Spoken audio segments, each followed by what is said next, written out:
So in the past year, I went from this to this, and that might sound well and good, but there are some unhealthy things about trying to get healthy that a few of you might experience as well, and I wanted to talk about that. And number one is developing an unhealthy fixation on the size of your clothes and how they fit, and also your size or your weight on the scale. Now, both of these are good metrics to measure progress, but obsessing over them doesn't do anybody any good, and more likely than not, it's gonna cause you more anxiety than anything else. So focusing on your journey is a little bit more important than focusing on your destination. What I mean by that is focusing on these things may be a good positive motivator, but you don't want to become too focused on it because it can become an unhealthy mindset that you put yourself in for a long period of time. And it's important to remember that everybody's body is different and it's going to react to the diet in different ways. Some people might have more water retention or muscle gain than others, and that's okay. And that could be a reason that your number on your scale is staying up or not moving for a long period of time. And so focusing solely on these numbers is not going to be healthy for you, because the truth is, weight loss journey is not a linear progression. It's going to be up and down. It's going to be side to side. It's going to be every which way. Best thing that you can do is to keep moving forward. So it's important to keep in mind that all your numbers are going to fluctuate a little bit from the day to day. And as long as you're seeing a consistent average going down, then you're in good shape. And habit number two is one that I've fallen victim to personally, and I'm still a victim to it today. And that's having an unhealthy obsession with the amount of macronutrients and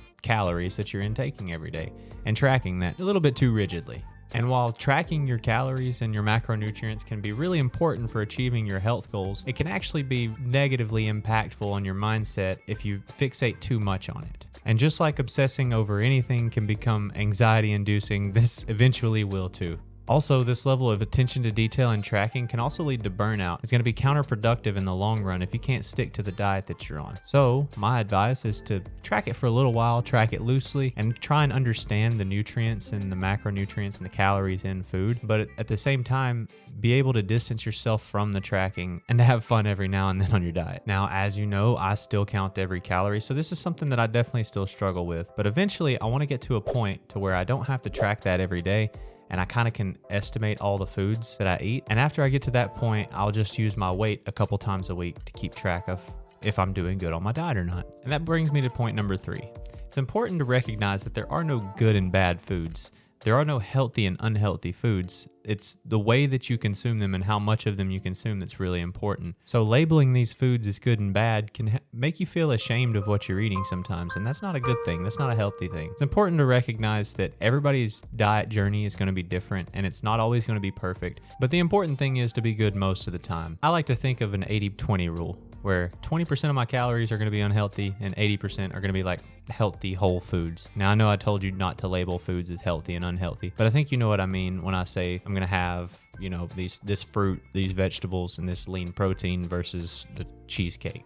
That's all I'm trying to say. It's not healthy or unhealthy. Just portion it correctly. And moving on to number four, and it's something that I definitely did when I first started, and something I don't do nearly as much now, and that's exercising compulsively, or exercising in a way that makes it feel like I'm earning my food. When I first started a year ago, I was drinking a little bit more than I should, but all the calories that I drank, I ran off. So I would have a Sunday run day where every weekend where I would drink, let's say 1,000 calories, I would make the treadmill say I've burned 1,000 calories if I did that. And that was very bad because it was killing all the leg gains that I possibly could have gotten, both because of the alcohol, because alcohol is not good for you and it hurts muscle gains, but also too much cardio can also hurt your muscle gains, especially in your legs, because you're tearing the muscle down, but you're never giving it time to rebuild. And consistently doing this method of trying to earn your food is going to cause you to overtrain in the long run. So it's not a good idea. It's not a good segue to number five, but number five is something I would like to talk about because it is something that I have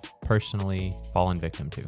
Avoiding social situations because of the food. Now, I didn't directly avoid social situations, but there have been times where I've been out and somebody has cooked something special for the event and I just refuse to partake in it because I think that it's killing all the progress that I made throughout the week. And while that can be true, you can completely negate your progress in one night out, but having a handful of nachos is not going to completely kill your diet. You don't have to be perfect all the time. And that's something I was striving for in the beginning and something I'm a little bit more lenient to now. Just remember, if somebody bakes a cake for you, there's always time to run off the amount of cake that you ate, which I know I told you last time not to exercise off your food, but if you really have to, then by all means go for it if it makes you happy. But the more important thing is that we're being nice and taking into consideration the people's feelings around us. And if having that cake is going to make them feel better and versus not having it is going to make them feel crappy, then I suggest eating the damn cake. Because when you're in that environment and somebody's offering you something that you made, you kind of seem crazy for not, having just a little bit at least. And that can harm the view that others around you have of fitness, and they think that they might have to turn into that version of you in order to be healthy. And that's just not true. And our main goal here should be to bring more people into a lifestyle of being healthier. Number 6 is the fear of bread, but not really the fear of bread per se, but it's cutting out entire food groups that you deem bad. It's important to have a balanced approach to your diet and to include foods from all the food groups, even though I don't even know if dairy should be a food group. I'm going to link a video down below that's pretty interesting that you should watch about that and how the dairy industry is basically paying to be on the pyramid. Anyways, that's beside the point. But cutting out entire food groups can be detrimental because that can lead to yo-yo dieting and not being able to stick to your diet long term, and just a whole host of other things that are going to make your diet unsustainable. It could also lead to nutrient deficiencies, and we want to try to avoid nutrient deficiencies because they make us crazy. But above all else, even if you do cut out a food group, if it's easier for you to maintain that and still be healthy and get the right amount of proteins, fats, carbs, and all the other micronutrients that you need, then by all means stick to the diet that works for you. But I suggest taking a more balanced approach and eating a little bit from every food group. Also, I'm not a dietitian, so you don't have to take my advice. I'm just saying. Now, number 7 is a doozy, and that's believing that if you achieve a certain body type, then you're going to be happy. And my friend, I can't really comment on that because I haven't got to the point where I want to be yet, but I know that your mental health is not going to become more positive based on your view of your body. It's actually going to become positive based on the habits that you introduce to yourself and how you feel about the things that you do, not necessarily the image that you see looking back at you in the mirror. All I'm saying is that your mental health is going to play a key role in helping you with your weight loss journey, if that's what you want to do. Now, if you're on a weight gain journey, it'll help that too. If you're on a weight maintenance journey, it'll help that too. So there's no negative effects of working on your mental health every day. Ooh, man, number 8. Wow. Okay. So number 8 is ignoring your body's hunger cues. Man, I did that a lot. So when I first started, I was drastically under eating because I wasn't tracking my calories. I really should have been, but I went back and looked at it.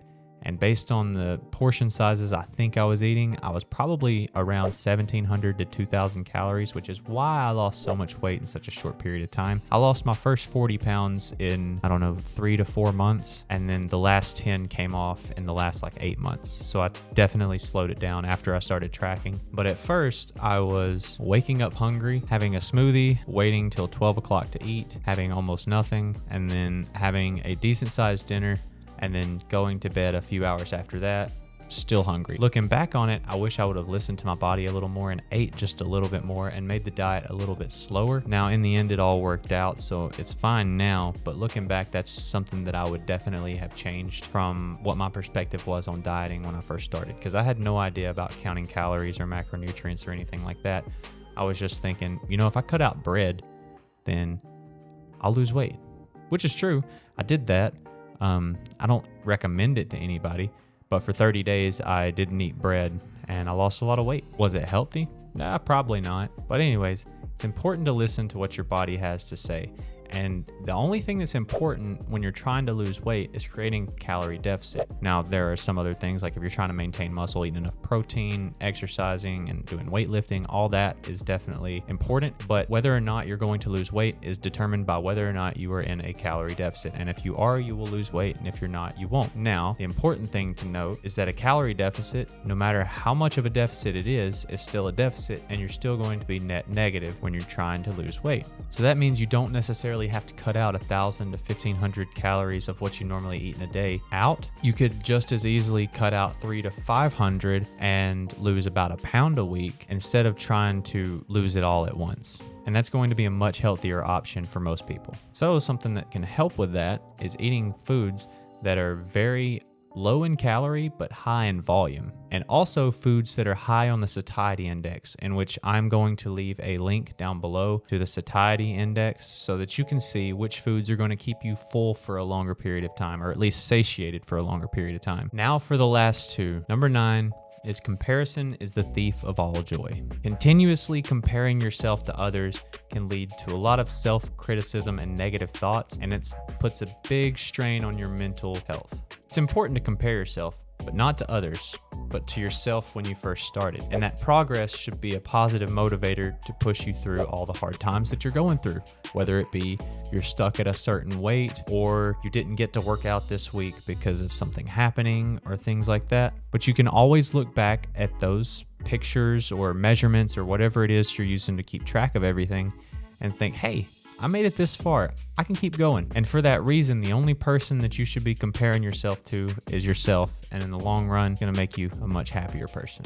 And number 10 is kind of something that I've already been discussing throughout the entirety of this video, and that's neglecting your mental health in pursuit of a physical form that you're after. It's important to practice self-compassion, and everybody's timetable is different, so you need to be nice to yourself. It's important to set realistic goals, because half of the people that are looked up to by society are not exactly natural, or they're just genetic anomalies. And for the majority of us, that's just not how the real world works. Also, to help with this, it's important to find exercise that you enjoy. Think about it. If you hate going to run, but you enjoy playing basketball, shouldn't you just go ahead and play basketball instead of forcing yourself on the treadmill for an hour? Everybody wins in this situation. It's good for your mental and it's good for your physical. You're getting your cardio in and you're having fun doing it. With all that being said, there are tidbits of information that surely somebody didn't know out there, and who knows, maybe you learned something.